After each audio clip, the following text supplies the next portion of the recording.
And now Bonnie Thomas to talk, as she has before, and speaks eloquently about First Nation traditional knowledge.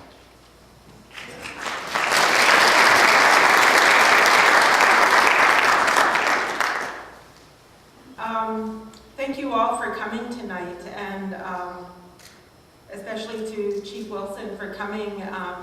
She's been a constant support in this overall process, and I appreciate that, Judy. Thank you. One of the things that we've been really successful at in this overall collaboration is developing a relationship that my mother was very, very committed to, and that was the relationship to the land, and really educating one another on the importance of that connection to the land and being able to take care of her as we were put here for. In this collaboration, we have come to develop or enhance the vision that she has, and I think she would be very proud of what we've done. So what we've done is we've added in the Heritage Sanctuary portion of our long-term vision for the society to still include the cultural center, the interpretive center in itself, but that's a separate location. But we now have many, many interested partners, especially in the restoration side of the traditional plants, the foods, and the medicines.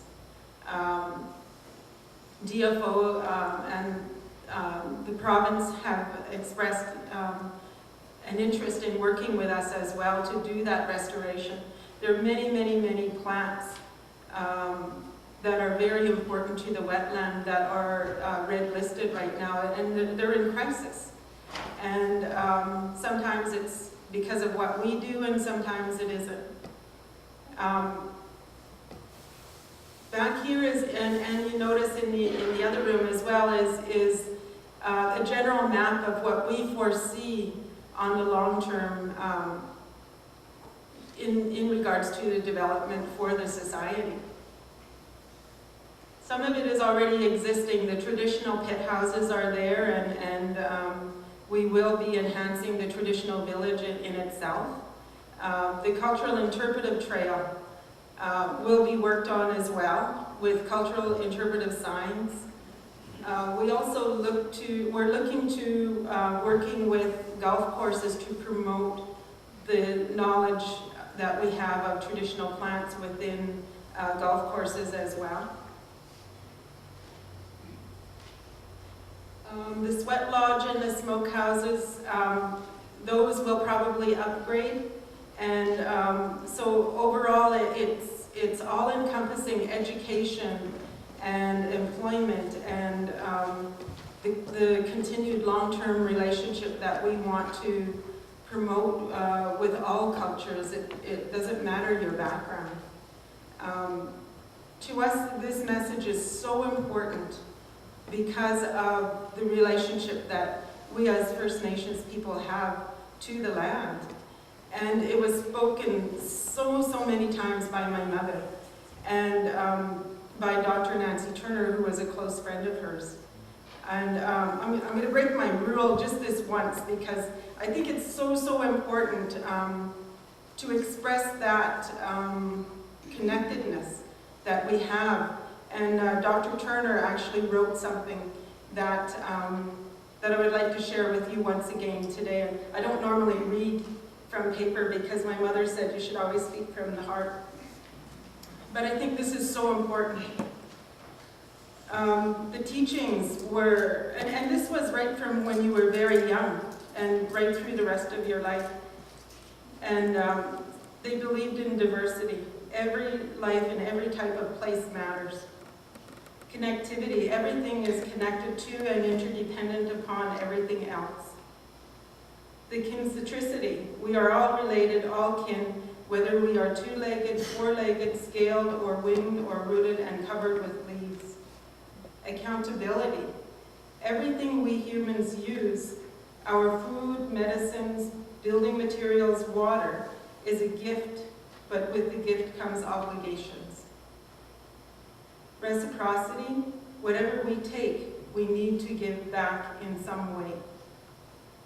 Spirituality, we are not just physical beings. There are dimensions to our lives beyond our physical selves that tie us to the earth at a higher level. Everywhere we went and everything we did, we prayed. Responsibility, everything we do reflects back on our ancestors and affects the generations to come. And this was very, very ingrained in all of us. It was taught to us from a very young age. And I can proudly say that these values, these principles have been followed, and we're slowly losing it. Even us as First Nation, we make mistakes too.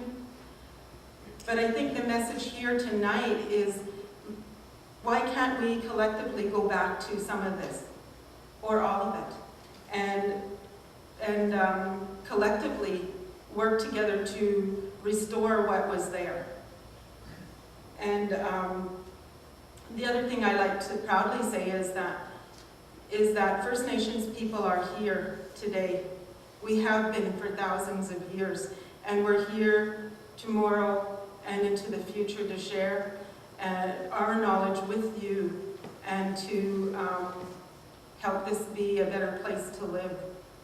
So I really look forward to the upcoming months and the initiatives that we are undertaking collectively as a whole community. And I really encourage all of you to come out and even if it's just to visit us, don't feel shy or anything. Come on out and see what's going on. And you know what, if you have friends or family or even yourselves, you want to come work with us, come see me or email or drop off a resume. I really encourage you to come and see what we're up to. So with that, thank you.